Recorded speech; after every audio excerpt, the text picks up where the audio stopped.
Welcome Aligarh Institute of Technology, committed to excellence. Applied Physics Practicals, DAE first year and second year.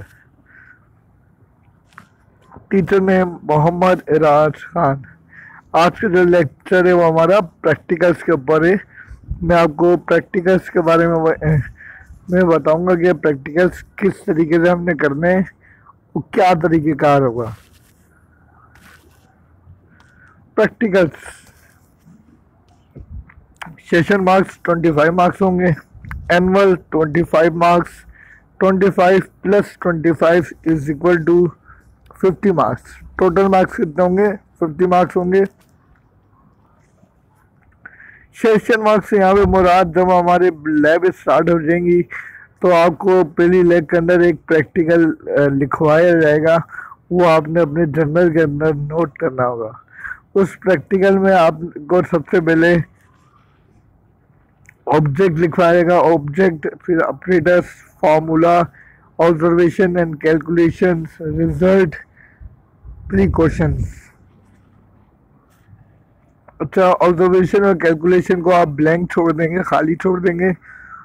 Next lab के अंदर जब आप आएंगे तो आप उसकी ऑब्जर्वेशन लेंगे एक्सपेरिमेंट की। जो भी एक्सपेरिमेंट आपको लिखवाया जाएगा उसको उसका ऑपरेटर्स आपको दिया जाएगा, उसको टीचर आपको बताएंगे कि एक एक रीडिंग किस तरीके से कैलकुलेट की होगी, करनी होगी। जैसे ही वो आप रीडिंग समझ जाएंगे कि सर हमें समझ में आ गई है, तो आप उसी सेकंड और थर्ड रीडिंग खुद नोट करके प्रैक्टिकल जर्नल में ऑब्जर्वेशन टेबल में लिखेंगे।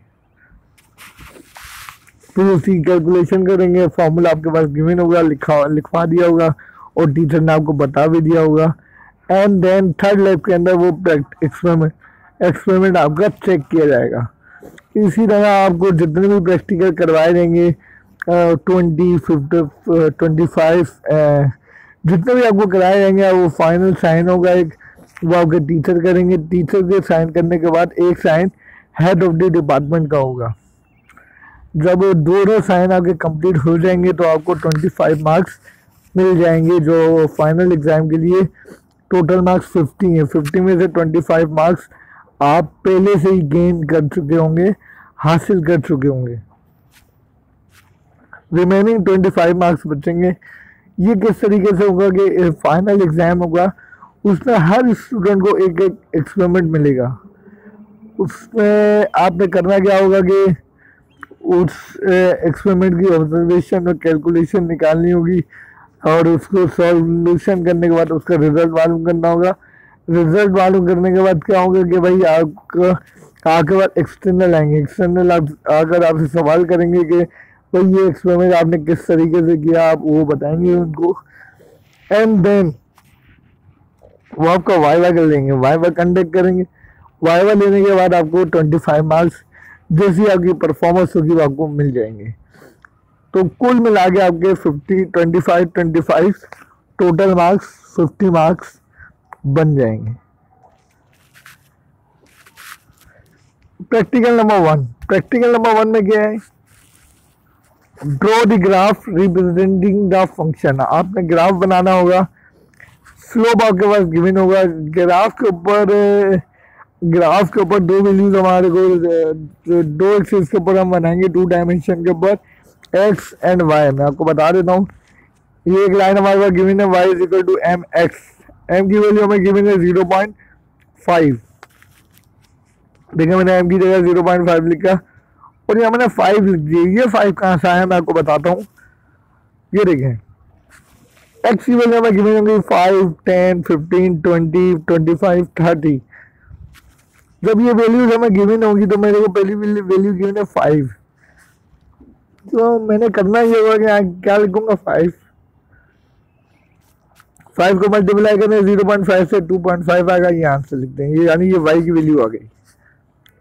अगेन हम क्या करेंगे भाई, m की जगह 0.5 भी आएगा। सेकेंड वैल्यू है 10, तो x की जगह क्या लिख देंगे 10 को मल्टीप्लाई करें 0.5 से, जो आंसर आएगा उसको यहाँ लिख देंगे, 5 आएगा आंसर। फिर 15 रखें, 15 को मल्टीप्लाई करें 0.5 से, 7.5 आंसर आएगा, उसको यहाँ पे लिख दें। अगेन 20, यानी m तो 0.5 ही चल रहा है तो 0.5 ही लिखेंगे। 20x की वैल्यू यहाँ पुट करेंगे, 20 मल्टीप्लाई 0.5, तो हमारा आंसर आ जाएगा 40 लिख देंगे। फिर 25 पुट करके 0.5 से मल्टीप्लाई करेंगे, जो भी आंसर आएगा 12.5, तो यहाँ लिख देंगे। 30 यहाँ पे 30 लिखेंगे, 30 मल्टीप्लाई 0.5, आंसर आएगा 15। इसी तरह आपकी एक्स और वाई की वैल्यूज कैलकुलेट हो जाएंगी। फिर हम ग्राफ को देखेंगे। ग्राफ, ये जो वर्टिकल वाला एक्सिस है तो सीधा आ रहा है, ये जो एक्सिस है ये हमारा वाई एक्सिस है, और ये जो एक्सिस आ रहा है ये हमारा एक्स एक्सिस है। दो एक्सिस के ऊपर हम इसको रिप्रेजेंट करेंगे, वाई एक्सिस, एक्स एक्सिस। ये हमने मैट्रिक क्लास में भी बनाए होंगे ग्राफ। ये एक्स एक्सिस हो जाएगा, ये हमारा वाई एक्सिस हो जाएगा, और एक्स एक्सिस के ऊपर एक्स वाले नंबर लिख देंगे। 5, 10 स्मॉल बॉक्सेस काउंट करने के बाद लेट सपोज मैंने ये ओरिजिन पॉइंट ले लिया, जो रेड डॉट आ रहा है ये ओरिजिन पॉइंट ले लिया, ग्राफ का सेंटर पॉइंट ले लिया।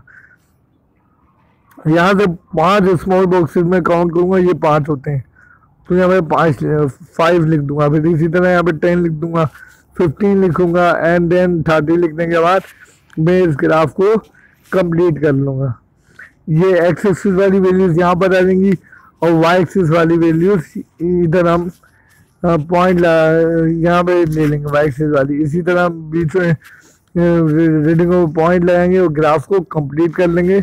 मैं एक एग्जाम्पल आपको बता भी देता हूँ कि किस तरीके से करेंगे। Practical number 2, find the area of a cross section of a wire using micrometer gauge. Micrometer screw gauge आपके पास गिवन होगा। देखिए भाई, माइक्रोमीटर स्क्रू गेज, ये माइक्रोमीटर स्क्रू गेज है हमारे पास। इसमें मैं आपको बताता हूँ, ये जो पॉइंट, ये जो हिस्सा है इसका ब्लैक कलर का दिख रहा है, एक ये ब्लैक कलर का, एक ये ब्लैक कलर का। ये स्केल के साथ अटैच है। ये जो स्केल है ये मेन स्केल है, और ये जो स्केल है सर्कुलर स्केल है, जिसको हमने माइक्रोमीटर स्केल भी नाम दिया है। और ये जो वो हिस्सा है स्केल का, ये थिम्बल और ये ब्रीवल और स्लीव, यानी ये जो मेन स्केल है इसका जो हिस्सा है इसको ब्रीवल और स्लीव भी कहते हैं। ये जो हिस्सा यहाँ पर ये स्पिंडल है। ये मेजरिंग फेस, ये जो एरो दिया हुआ है, यानी ये जो रेड कलर का डॉट आपको दिख भी रहा होगा बीच में, ये ब्लैक दोनों ब्लैक के बीच में, ये इसके अंदर आप किसी भी थिन से थिन पतली सी पतली चीज़ को टाइट करके उसका क्रॉस सेक्शन एरिया कैलकुलेट कर सकते हैं। ये ब्लैक है, इसको एनविल का नाम दिया हुआ है।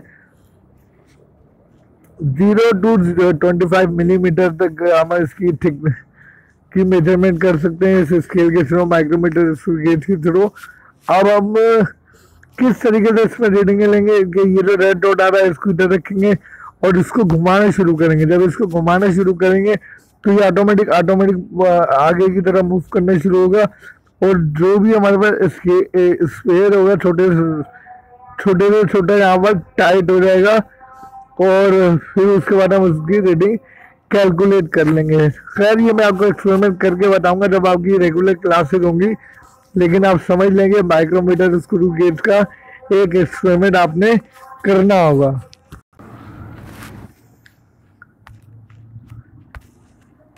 एक्सपेरिमेंट नंबर प्रैक्टिकल नंबर हमारा 3। प्रैक्टिकल नंबर 3 में क्या है, क्या पूछ रहे हैं, find the volume of a solid cylinder by using vernier caliper. Vernier caliper के थ्रू आपने सॉलिड सिलेंडर का वॉल्यूम कैलकुलेट करना है। वॉल्यूम क्या होता है, length multiply breadth multiply height. आपने वॉल्यूम कैलकुलेट करना होगा। आपको पहले मालूम होना चाहिए कि वर्नियर कैलिपर होता क्या है। ये देखें, ये हमारे पास जो है वर्नियर कैलिपर है पूरा।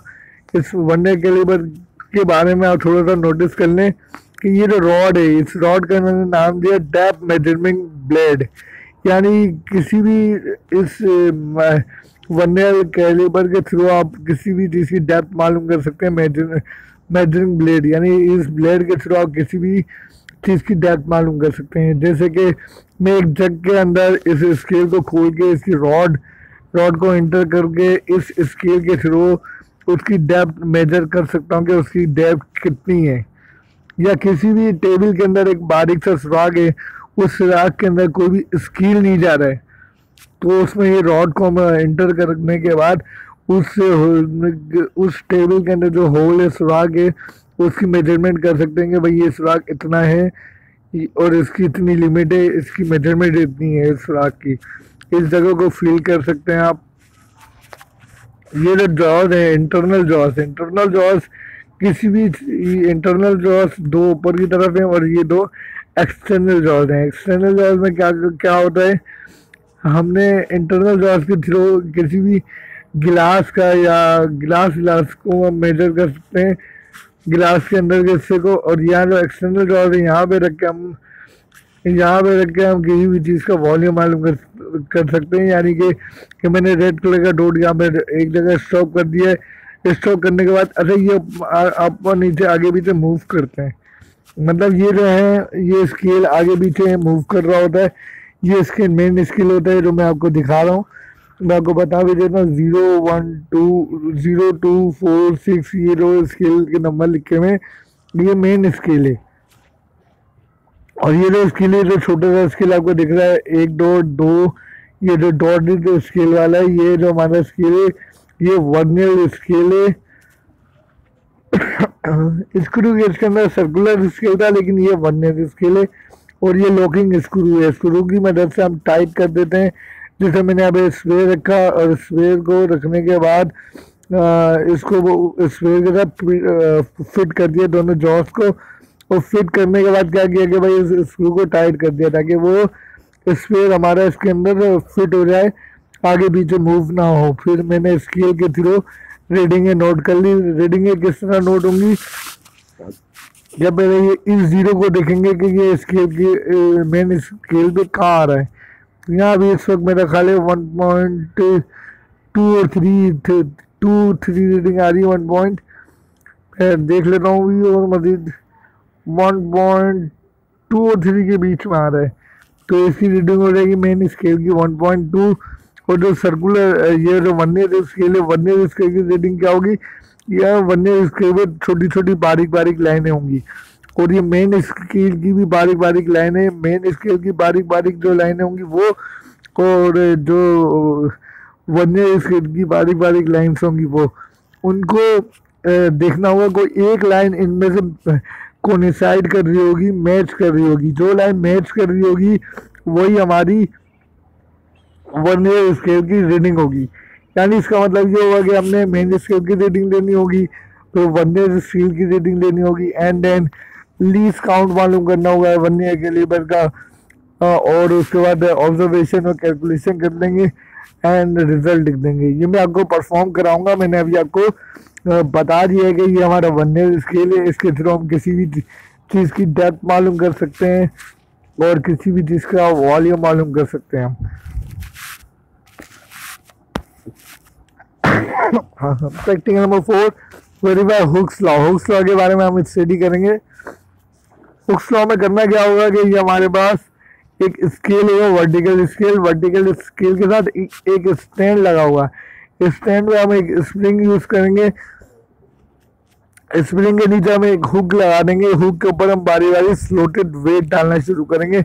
यहाँ लिखा स्लोटेड वेट। ये हमारा हुक लगा हुआ है, ये हमारा हैंगर, मतलब ये हैंग कर रहा होगा, लटक रहा होगा। ठीक है जी, ये हमारी स्प्रिंग आ जाएगी पूरी की पूरी। ये हमारा पॉइंटर आ जाएगा जो स्केल के साथ हम मूव करके स्केल पे देखेंगे कि कहाँ किस जगह पे आ रहा है। वर्टिकल स्केल है, वर्टिकल स्केल की रीडिंग मालूम करने के लिए हम पॉइंटर को यूज करेंगे और बारी बारी हम वेट डालेंगे। वेट हमारे पास होगा 20 ग्राम, 40 ग्राम, 60 ग्राम, 80 ग्राम, 100 ग्राम। पहले हम 20 ग्राम का वेट यूज करेंगे, फिर 40 ग्राम। जब हम 20 ग्राम का weight verify Hooke's law by using helical spring. अब देखते हैं एक्सपेरिमेंट नंबर हमारे कौन सा 5, practical number 5। Find the weight of a given body by using principle of moment. Find the weight of a given body by using principle of moment.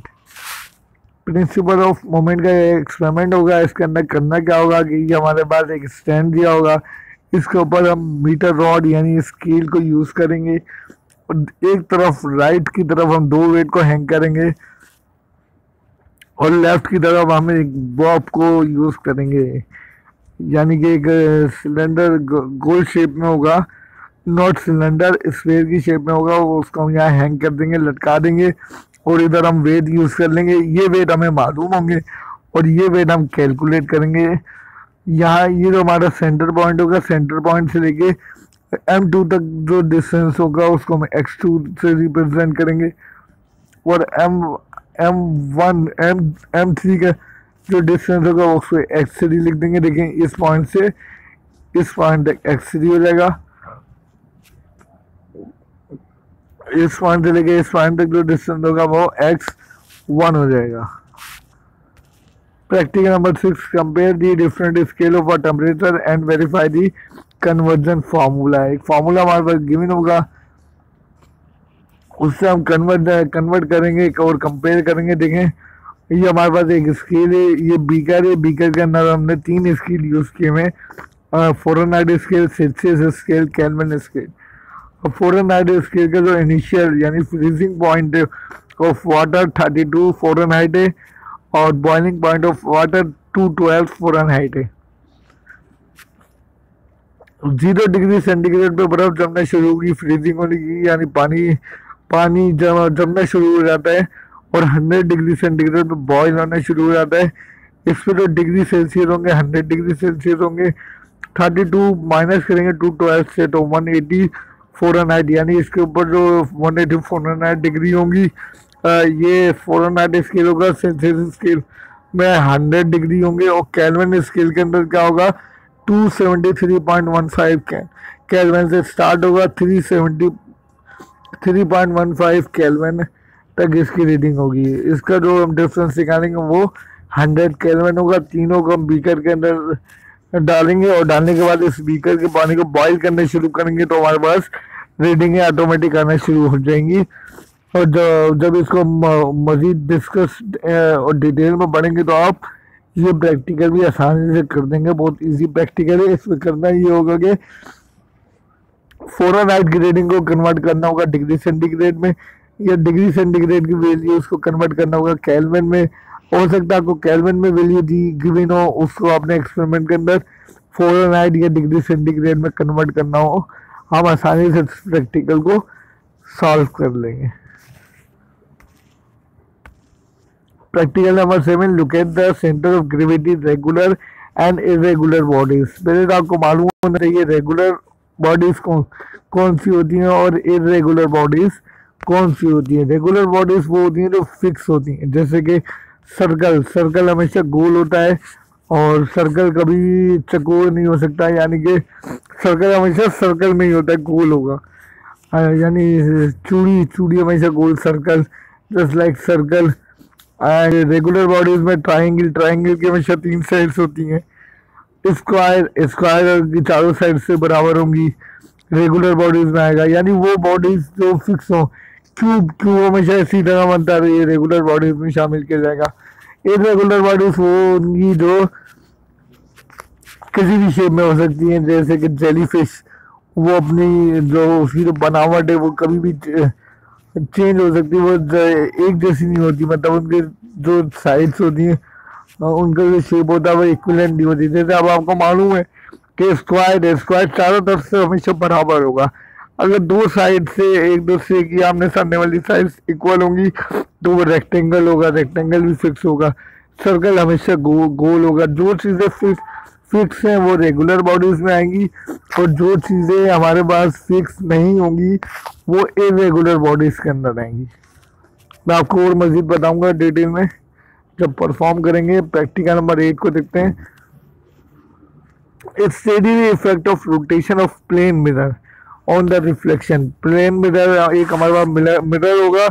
Mirror के अंदर आपने करना क्या होगा कि आपको लाइट एक तरफ से, मैं एक साइड से लेट सपोज राइट की तरफ से लाइट मारता हूँ इस मिरर के ऊपर, तो वो रिफ्लेक्ट करके लेफ्ट की तरफ जाएगी। जैसे कि इंसिडेंट है, यानी कि एक रे यहाँ से आई, वो यहाँ पे आके इंसिडेंट हुई, टकराई, रिफ्लेक्ट। फिर यहाँ से रिफ्लेक्ट होने के बाद जब ये जाएगी, ये रिफ्लेक्टेड रे हो जाएगी, यानी ये इंसिडेंट रे हो जाएगी। ये यहाँ से आई, ये टकराई, टकराने के बाद उसी एंगल से जाएगी, यानी ड्राइंग के लिए हमने परपेंडिकुलर नॉर्मल ड्रॉ कर दिया। ड्रॉ करने के बाद यहाँ पे मैं डी रखूंगा। डी रखने के बाद ये 90 डिग्री, डी हमेशा सीधा जब स्ट्रेट देखेंगे 90 डिग्री होगा। ये 90 डिग्री, 90 डिग्री से मैं जब इसको यहाँ तक मेजर करूंगा ये θ1 होगा, और यहाँ से यहाँ तक जब मैं इसको मेजर करूंगा ये हमारा θ2 हो जाएगा।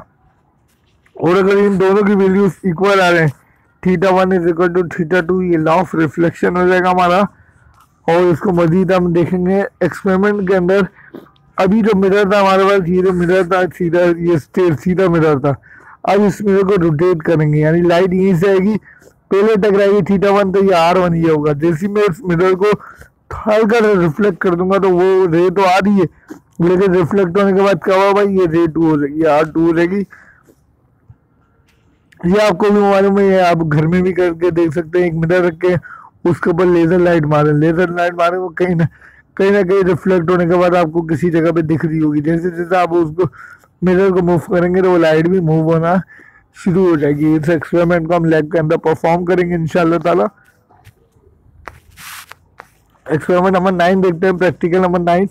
Find the focal length of a concave mirror by locating the centre of curvature. Concave mirror जिसकी बाहर वाली अंदर वाली साइड पॉलिश होगी, और ये जो कॉनकेव मिरर है हमारा, ये एक पैरेलल रे आएंगी, रे आने के बाद मिरर से टकराएंगी, और टकराने के बाद एक फोकल पॉइंट के ऊपर, प्रिंसिपल फोकस के ऊपर जमा होना शुरू हो जाएंगी। यानी कि ये हमारा प्रिंसिपल फोकस है, ये हमारा जो सेंटर पॉइंट है, ये पोल है।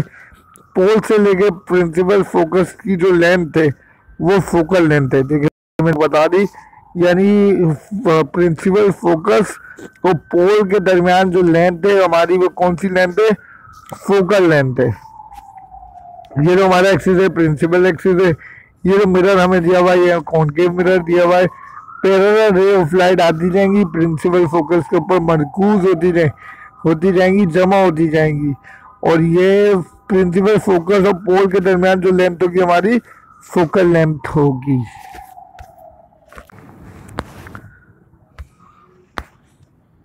प्रैक्टिकल नंबर 10 हमारे पास, determine the refractive indexes of different glass slab.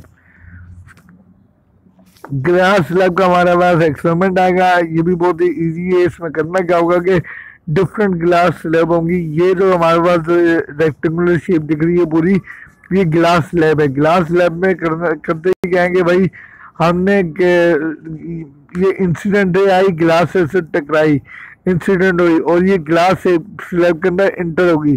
जैसी इंटर होगी तो आपको थोड़ी सी बैंड होती हुई दिखेगी, ये हल्की सी बैंड हुई, जबकि जाना इसको बिल्कुल एकदम सीधा था, लेकिन वो क्या बैंड हुई। जब ये बैंड होगी और जैसी ही ये ग्लास स्लैब से बाहर की तरफ निकलेगी तो ये अपनी पोजीशन को मजीद थोड़ी सी चेंज करेगी। जैसे कि आप ये देख रहे हैं कि लाइट आई इस तरह, ये इंसिडेंट होते ही बैंड हो गई, हल्की सी बैंड होने के बाद अपनी वापस पोजीशन पे आ जाएगी, मूव करेगी। तो हमने करना क्या होगा कि यहाँ पे एक नॉर्मल ड्रॉ करना होगा। यहाँ पे हमने इंसिडेंट आई ले लिया है, और ये रिफ्रैक्टिव का मतलब ये होता है कि लाइट आए और किसी भी स्लैब के अंदर, ग्लास के अंदर इंटर हो जाए, तो वो जो कंडीशन होगी वो रिफ्रैक्टिव होगी, रिफ्रैक्टिव। और अगर लाइट आए और टकराने के बाद ऐसे निकल जाए, जैसे हमने लास्ट एक्सपेरिमेंट में देखा था, प्लेन मिरर से आगे लाइट आई, टकराने के बाद रिफ्लेक्टेड हो गई, तो वो जो कंडीशन है वो रिफ्लेक्टेड में आएगी। लेकिन आप देखिएगा कि ये लाइट आई और ये बैंड होकर ग्लास स्लैब से बाहर निकली, तो ये रिफ्रैक्टिव का प्रोसेस हो गया। ये एक नॉर्मल आ गया, ये तो हमारा दूसरा नॉर्मल आ गया, ये इंसिडेंट आ गया, ये रिफ्लेक्टिव आ गया। इसी तरह हमने बस यहाँ पे डी रखना, डी रखने के बाद इसको मेजर कर लेंगे। ये एक्सपेरिमेंट भी मैं आपको समझाऊंगा कि ग्लास स्लैब का लैब के अंदर ये रेस, अगर हमारे पास लेजर लाइट होगी तो हम आपको लेजर लाइट से भी करवा देंगे, वरना पिन मेथड के थ्रू भी हम इस ग्लास स्लैब के एक्सपेरिमेंट को आसानी से कर सकते हैं। एक्सपेरिमेंट नंबर हमारे पास प्रैक्टिकल नंबर 11 है, to determine the focal length of a convex lens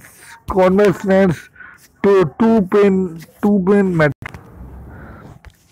two pin method के थ्रू ये हमारे पास एक कॉन्वेक्स लेंस मौजूद होगा। इसमें करना क्या है कि हमने यहाँ पे टू पिन मेथड्स के थ्रू हमने डिटरमाइन फोकल लेंथ को मालूम करनी होगी। फोकल लेंथ को निकालेंगे आसानी से। कॉनकेव ये कॉन्वेक्स लेंस है हमारा, इसके अंदर से लाइन ये हमने ये प्रिंसिपल फोकस हो जाएगा, ये सेंटर पॉइंट पोल हो जाएगा। इमेज निडल्स या निडल्स पिन्स हमारे पास गिवन होंगी। ऑब्जेक्ट निडल्स यहाँ पे लिखेंगे रखेंगे, जो इमेज जो है वो इस पॉइंट के ऊपर हमें हासिल होगी। और हम फिर उसके बाद पोल से ऑब्जेक्ट निडल का डिस्टेंस यू रिप्रेजेंट कर रहे हैं। इसी तरह हम क्या करेंगे कि भाई ओ से इमेज निडल का जो डिस्टेंस है उसको हमने वी से रिप्रेजेंट करना है। फिर हम इसको स्केल के ऊपर मेजर करके इसकी ऑब्जर्वेशन और कैलकुलेशन आसानी से कैलकुलेट कर लेंगे। बस आपको इतना मालूम होना चाहिए हमारा कॉन्वेक्स लेंस होगा, उसको हम यूज़ करते हुए हम क्या करेंगे, टू पिन मेथड के थ्रू हम फोकल लेंथ को कैलकुलेट करेंगे, डिटरमाइन करेंगे। Experiment number 12, verify triangle of force using Gravesand operators. Gravesand operators के थ्रू हमने ट्राइंगल मालूम करनी है। अब इसमें करना क्या होता है कि हमारे पास ये पूरा बोर्ड होगा, आपको दिख रहा होगा ये स्क्वायर, ये बोर्ड है। बोर्ड के ऊपर ये हमने एक शीट लगानी होगी पिन के मेथड। इधर एक पिन लगाएंगे, एक पिन इधर लगाएंगे, इसी तरह इधर और इधर लगाने के बाद एक शीट बोर्ड के ऊपर हम पेस्ट कर देंगे, चिपका लगा देंगे। और उसके ऊपर दो पुली लगी होंगी, पुली के ऊपर हम ये थ्रेड के थ्रू ये वेट को हैंग कर देंगे। वेट को हैंग करने के बाद इधर लेफ्ट से हमने 60 ग्राम किया होगा, इधर भी 60 ग्राम, तो हम इधर 100 ग्राम कर देंगे वेट। और वेट हैंग करने के बाद ये जो पुली के ऊपर जो थ्रेड है इसमें और इस शीट के दरमियान गैप होगा, उस गैप के अंदर मिरर को देख रखेंगे और इधर पॉइंट्स लगाना शुरू करेंगे। दो पॉइंट्स लगा लेंगे हर जगह। इस पॉइंट से इस पॉइंट तक भी 2 पॉइंट लगाएंगे, इधर एक पॉइंट लगाएंगे, एक इधर लगा देंगे। इसी तरह एक पॉइंट यहाँ होगा, एक इस पॉइंट पे होगा। फिर उसके बाद हम इस पॉइंट को OGP R का नाम दे देंगे। और यहाँ पर फिर हम इन थ्रेड को उतारने के बाद एक शीट के ऊपर पॉइंट डालेंगे। पॉइंट को जब हम इसके लिए ड्रॉ करेंगे तो वाई टाइप की शेप बन जाएगी। अब हमने यहाँ 60 ग्राम वेट अगर यूज़ किया है तो 20 ग्राम 1 सेंटीमीटर के बराबर होगा। मैं आपको बताऊंगा, लिखवाऊंगा जब हम इसको परफॉर्म करेंगे। 40 ग्राम 2 सेंटीमीटर के बराबर होगा, 60 ग्राम 3 सेंटीमीटर के बराबर होगा।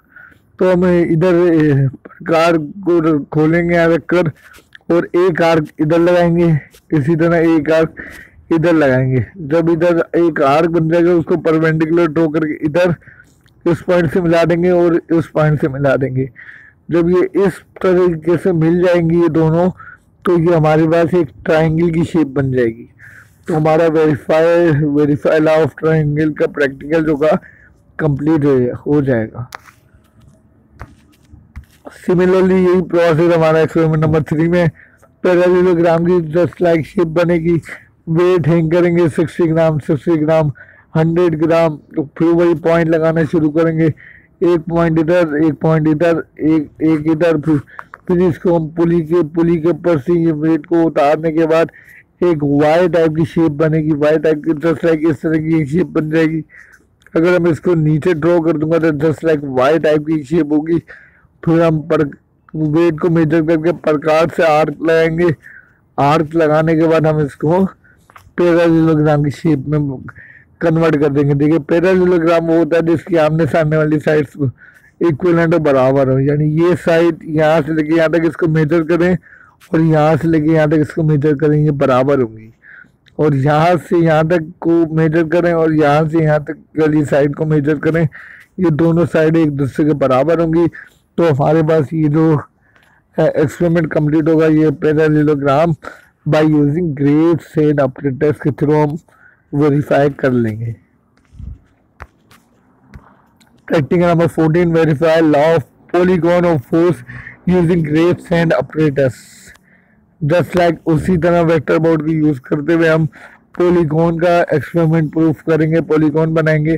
पॉलीगॉन वो होता है जिसकी 5 साइड्स हों, 1 2 3 4 5,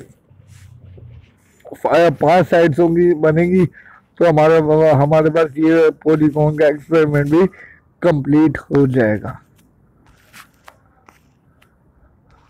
verify Lami's theorem by using grade chain operator. Similarly उसी तरीके से आप देखिए कुछ इस तरीके की शेप बनेगी। देखें ओ से लेके जी तक, ओ से लेके जी तक, ये मैंने एक लाइन बना दी। तो ओ से लेके एफ तक, ओ से लेके एफ तक मिरर रखने के बाद ये मैंने पॉइंट लगाने के बाद जब ये सारी चीज़ें वेक्टर बोर्ड को अलग कर देंगे और ये पुली को भी उतार देंगे, जस्ट लाइक ऐसी डायग्राम बनेगी। फिर ये ओ से लेके आर तक, यानी कि ये ओ से लेके आर तक सीधी सीधी लाइन खींच देंगे। और क्या होगा कि भाई ये एंगल जो हमारा होगा अल्फा हो जाएगा, यानी हम इस पॉइंट पे डी रखेंगे और ये जी से लेके आर तक का एंगल मेजर कर लेंगे अल्फा, जी से लेके पी तक का मेजर करेंगे गैमा, और पी से लेके आर तक का बीटा। ये तीनों एंगल को मेजर करने के बाद लैमिस थ्योरम को हम वेरीफाई कर लेंगे। Thank you very much. इस सपनेपन के साथ अपना बहुत बहुत ख़ास ख्याल रखिएगा।